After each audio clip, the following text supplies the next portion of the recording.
大家好，我是 Claire， 然后我是智恩的妈妈。智恩呢是一个7月1号在韩国出道的团体 AHOVE 成员之一。出道之后，在各项的音乐节目上面获得了第1名的奖项之外，他们陆续有在广州、日本、就东京、大阪有办签售会。最让我兴奋的是，他们在7月底的时候会在菲律宾办一场演唱会。那这个是只有1天的，他们在售票的时候才开卖不到半小时就秒售。想要跟萱萱分享的话题，就是可能让大家更认识智恩。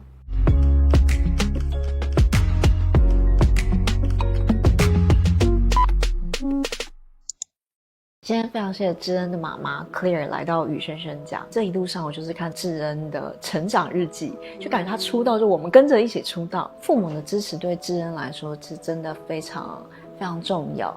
那我就很好奇，就是像智恩啊，现在在韩国现在出道了，那她多久会跟家里联络啊？因为她是疫情的时候就过去了，对，那时候我在那边有陪她待了将近1个月。她到公司之后，基本上我在饭店跟他是不会碰面的，所以我们是每天都会联系。他从公司回宿舍，他会跟我报平安，然后一直到现在。现在还是每一天吗？还是每天的。就他已经就出道这么红，他还是能够保持每天跟妈妈联络的这个习惯。对，你刚刚说多晚他都会跟你报平安，因为像之前他们就是练习的时候，有时候到凌晨2、3点，你就会等他跟你说妈妈我到家了，他回到宿舍了，对，已经平安回去。我们自己都会忘记要跟家人联络，可是我刚刚听你说，就真的是现在还是每天都跟你联系，我是蛮感动的。现在还是会每天，对，也蛮孝顺的。他因为妈妈强迫的。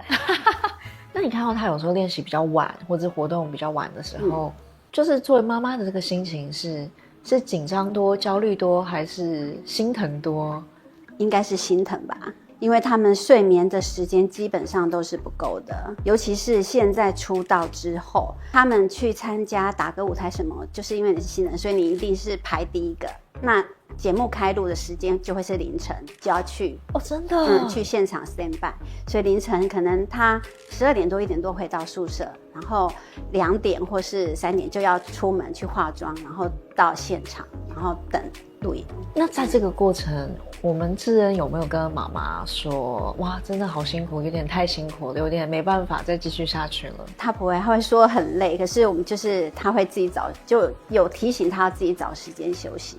对，因为像有时候真的是连续2天3天没有睡觉，就可能中间只有1个小时2个小时回到宿舍梳洗。因为像我们得知他的近况都是从粉丝分享的影片上面我们才知道，对，然后有时候看他们拍摄他当天的状况是真的很累，对，所以看了就会很心疼。他不会喊苦，他不会跟我们抱怨。我想智恩的故事很多人知道，也可能还有一些人不知道，是他是小时候自己就立定志向，他想要当明星，然后想要去韩国出道。我听到他这段故事后，我是会觉得哇，怎么会小才10岁11岁，他就把梦做得这么大？因为只觉得他小时候就是很喜欢表演，很喜欢唱唱跳跳。其实他学舞蹈，他都是自己去搜寻，然后看 MV 自己学的。他没有找老师，他没有找过老师。有一次我就带他去体验上了1堂课，结果他回来跟我说，那个老师都乱教。他说他们根本不是这样跳的。他说，我就说因为老师教你们，他一定会改编自己创造的。对，他就说那我不要，然后就不去上了。哇，所以他是很小就知道他自己要什么跟不要什么。对，这个他还蛮清楚的。智恩有一个姐姐一个妹妹，大家怎么看？就是我的弟弟或者我的哥哥在很小的时候就14岁就去韩国当练习生。其实他去当练习生这件事情我们一开始都不知道，从他小时候他经营他的粉丝专业，这个我们都不晓得，都是姐姐妹妹告诉我们，我们才知道的。哇！然后他代言产品也都是他们跟我们讲，已经有代言产品，说还没有出道因为他的粉丝还蛮多的，他以前在抖音的粉丝大概就5万多，最终在小学时候，对，小学，然后 IG 对也是1、2万。然后你是属于支持小孩的那一方？我是不反对的那一方的。其实这条路我们也不是这么的熟悉，除非我们对这个产业很了解。对，那才会有支持他的动力。我刚刚瞬间蛮感动的，就是我觉得你是一个好诚实的妈妈哦，诚实应该是需要你们花了很大的勇气跟信任智恩是能够把这条路走好，然后不让他后悔，然后你可以在不反对的状态之下鼓励他去走这个路，我觉得这个空间你是怎么去打开来的啊？作为一个母亲，我很难想象这个韧性跟你为你的孩子创造的这个可能性。我是觉得他有兴趣，那他也勇于去挑战，而且他也走到了这一步，就只差我们同意而已。对，所以这个时候我就觉得我应该要就是相信他，支持他。因为我想他很小就展露出一种明星的特质，那他在这个成长的路上有没有哪一刻你就会觉得这个小孩可能真的是会走上这一条路，还是从来没有想象过有一天他会？从来没有想象过耶因为我最记得他10岁的时候，他的那时候生日的愿望是要当谐星曾志伟，因为他觉得他可以带给大家快乐。那时候他还没有想说他要成为一个 idol，然后是后来在小学5年级的时候，那时候爸爸带他去拜访了一个就是我们唱片公司的客户有给他建议，他就觉得如果你真的要从事这一条路的话，你就是要先充实自己。他给他建议之后，其实如果他有兴趣也可以来找他。他那时候回老板说，他说没有其实我不想要在台湾出道，我是要在韩国出道。10岁吗？小5那个时候，对，大概10岁。像我们看了很多已经出道艺人，他们都会讲练习生那段时间是真的很苦，就是会有多苦。他刚过去的时候，他是白天在上课，公司有要求他白天可能就是可以到学校，可能但是中午过后就要进公司，对，要去接受训练，然后就练习到晚上1、2点，然后再回宿舍休息，然后隔天又继续上课。那个时候就是最累的时候。这3年他都没有想放弃过？他没有想放弃那他有怀疑过自己吗？会不会跟你说，妈妈，我真的可能他不够？是有挫折，因为像练习生他们有个制度，就是在月中跟月末的时候会有评价，对，那如果你没有通过，当场就会被刷掉。真的？所以很多练习生一次就可能会让他回去。哇！所以压力基本上是蛮大的。他目前待过，现在这个是第3家的经纪公司。原本一开始去的经纪公司，他们就是后来没有出男团的打算，对，所以后来就再换其他经纪公司。其实我就在想，如果那个时候原本的经纪公司有想出男团，但后来没有出男团，改出女团，那一刻我想对任何人应该都是蛮打击的。他们都对啊，因为小朋友他也会觉得蛮彷徨的，因为等于是没有未来，对，完全不知道你在那边到底要练习多久，然后才会有出道的机会。智恩在那个阶段有表达说他的害怕吗？还是说我们就来想对策？其实他现在这家公司是当初他离开之后，透过他的音乐老师把他的影片，然后向这一家经纪公司推荐。他们当时就是有要成立男团，然后有在招募练习生，所以其实智恩也是蛮有口碑的哦，就是老师也会彼此推荐一下。其实帮他们上课老师在这个业界都蛮有名的，对，然后他们也都了解这个生态。那可能他觉得，你有这个资质，所以你在这边可能就是没有发展，他会帮你介绍到另外一个公司。因为智恩是选秀出道嘛，然后就看到选秀出道他有一个条件，就是他是算是限定团吧，所以他这次应该是3年。3年，对。那会已经开始想象3年之后吗？现在就是专心的把这3年先 run 完。而且他们被誉为那个最强怪物新人，对，好厉害。对，他们这一团还蛮厉害，我们自己也蛮惊讶的。那你自己在看，你觉得就从妈妈的视角，你觉得我们吴丽智恩她的魅力在哪里？智恩的魅力其实除了他外表是蛮帅气的，其实他个性很纯真。像他在参加选秀的时候，可能很多镜头带他是在发呆的，因为他就觉得那个不关他的事情。但是那时候其实蛮多粉丝就已经注意到他了，对，就觉得他这个小朋友还蛮很自然。对对对，其实他在舞蹈方面，我觉得他当练习生这3年进步很多。有觉得他是从一开始自己看着影片然后去跳，跟现场有老师指导是不一样的。因为我们团通常会有什么颜值担当、舞蹈担当、好玩担当，但是他们这个团现在目前还没有定位，好像没有对，那你自己觉得我们的智恩可能是什么担当？全能担当、小可爱担当，应该是全能，然后颜值。因为其实蛮多粉丝说他现在应该就是这个团体的门面了，对。哦，所以是粉丝会自己帮大家，就是对对对，因为像那个社群上面，你就会看到粉丝都已经帮他们每个团员都有各自的定位。Claire，这是我自己的好奇，就是你看说，当我们的小孩已经变成一个大明星了，会不会有这么一刻会觉得，哎，小孩已经不再只是我的小孩？他已经变成大家的智恩了，会耶，会失落吗？还是骄傲？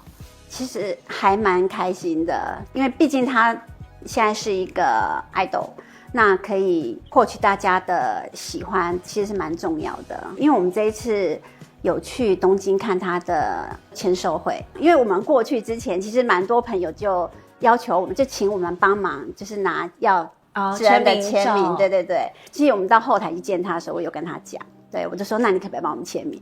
结果他是后来熬不过我们，有签了几张，可是他跟我们说，智恩本来不想签吗？对，是他跟我们讲，这我们才知道。他说，你知道我们来现场的签售的这些粉丝，他们是花了多少的时间、精力、金钱，才得到我的签名。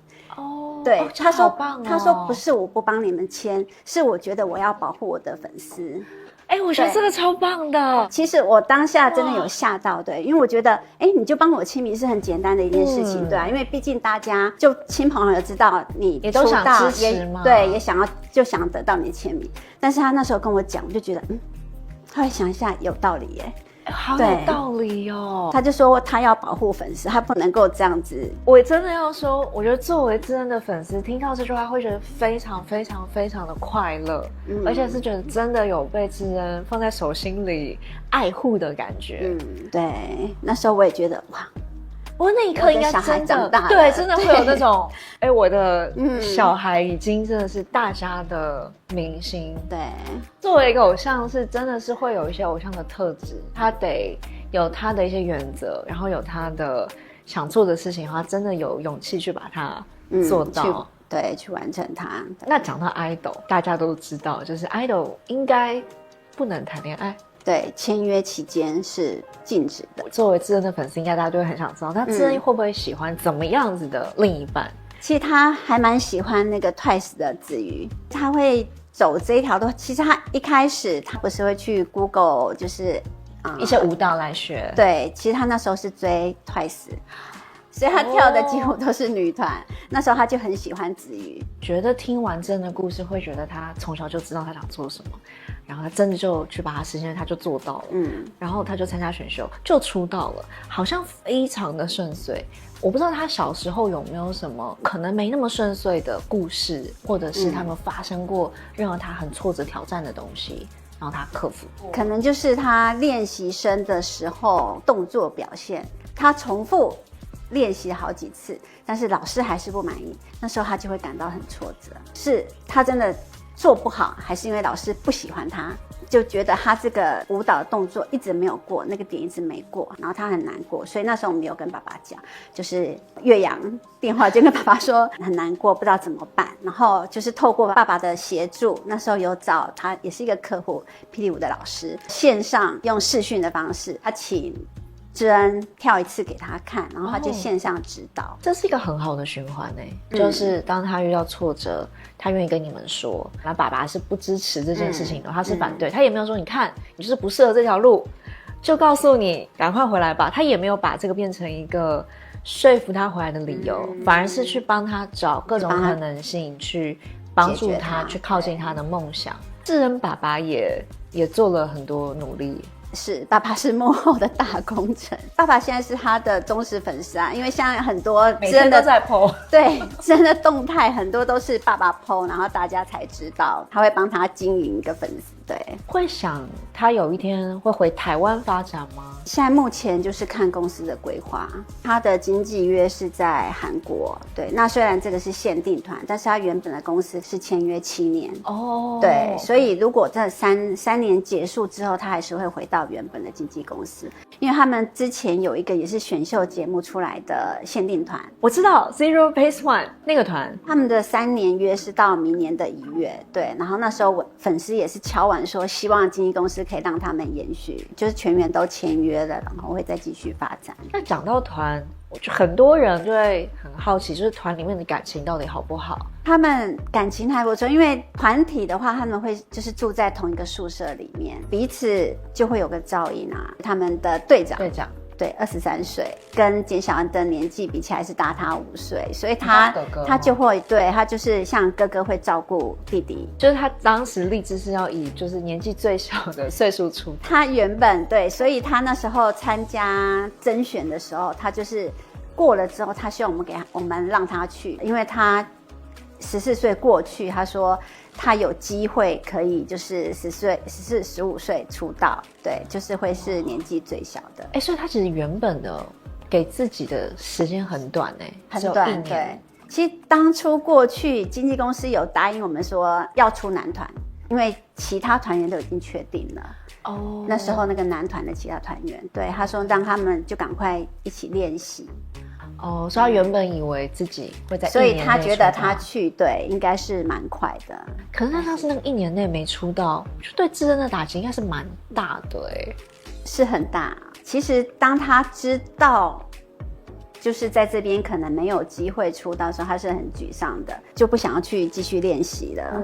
对，但是我们还是会鼓励他，因为毕竟你现在没有计划，但是可能疫情好，就是转好之后，还是会有出道计划，所以我们会鼓励他。那因为我们现在知道整个大时代有非常多的孩子啊，年轻的朋友，他都会想要去做网红或者做明星。像这种，我觉得智恩的这种大明星是大家可能很想，但不一定有机会能够去实现。那作为母亲，你怎么去看？如果我们的孩子想要去做网红、做明星、做大明星，有什么建议给到大家吗？这个我没办法建议，但是如果说你今天是要跟智恩一样，就是想要就是从练习生做起，选经纪公司的时候，这个是要特别注意的，因为像他们到韩国去经纪公司当练习生，他们的所有培训费用这些都是经纪公司 cover 的。但是现在坊间有很多就是他可能就是跟你说要招练习生，可是你可能要自己负担一些费用什么。对，如果是他是大的经纪公司，对，你要去确定他的公司是不是正派的。那他当练习生的时候有休息时间吗？就是有寒暑假吗？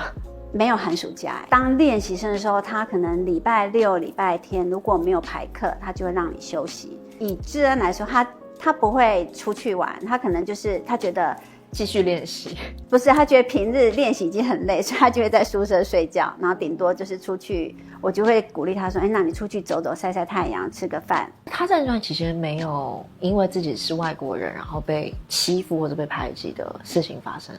其实这个表情，你的表情就是有。其实他们竞争蛮激烈的，所以练习生当中还是会勾心斗角，大家都会希望踩着你往上爬。真的。那他跟你讲的时候，你会怎么陪他聊这个事情？因为这变成是他很小的时候就会见证人性的丑陋。像我是出社会，我创了业之后，我真的是创业之后，我才发现哇，这世界可怕的人太多了。然后小时候我都觉得世界很美好，每个人都很善良，每个人都是好的，每个人都希望别人好。Oh no！ 创业之后觉得天哪，这世界。智恩现在就是这样子，他就是觉得大家都是好的，他说你不要这样子怀疑他们才想对。但是爸爸跟我都会跟他讲说，害人之心不可有，但是防人之心还是不可无。对啊。那我们智恩其实在这过程还是保持对人性的信任。他这么单纯可爱，然后又认真，可是你听到他分享一些事情，你会发现事情不一定这么简单，可是你又这么遥远。对，怎么放得下？放不下，但是就是妈妈内心要够强大，因为如果我很焦虑，基本上我们带给他的情绪也是焦虑的，所以我会就是学习放下，然后就是陪他。哇，我发现智恩家就是 Claire 简大，就是爸爸妈妈，我感觉到有一个很重要的关键是沟通力耶。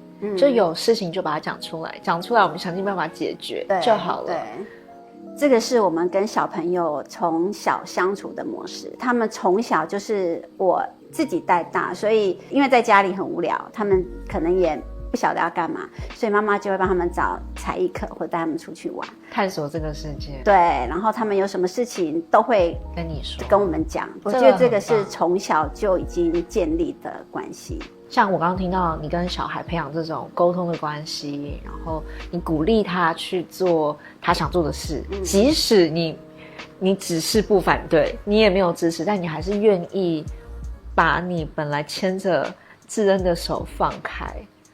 我觉得这个太难了。对，因为带小朋友真的就是到某个阶段，你就是妈妈要学会放手。我觉得这个是很重要的一件事情。所以我想今天我们的观众朋友们应该就在 Claire 身上看到一种放手的爱，然后那个爱是真的会让我们的孩子，我们的智恩，他就是一步一步的去超越所有人想象的，去创造一次又一次的里程碑，去挑战。对啊，我们就是支持。对，然后在这个过程，你看你刚刚讲，我们智恩到现在无论再忙，每天都还是会跟妈妈联络。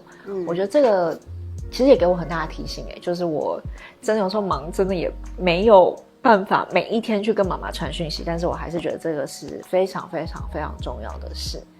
因为毕竟他不在台湾，不在身边，可以给他的支持就是，当他很累的时候回到宿舍，他知道还有一个人在等他。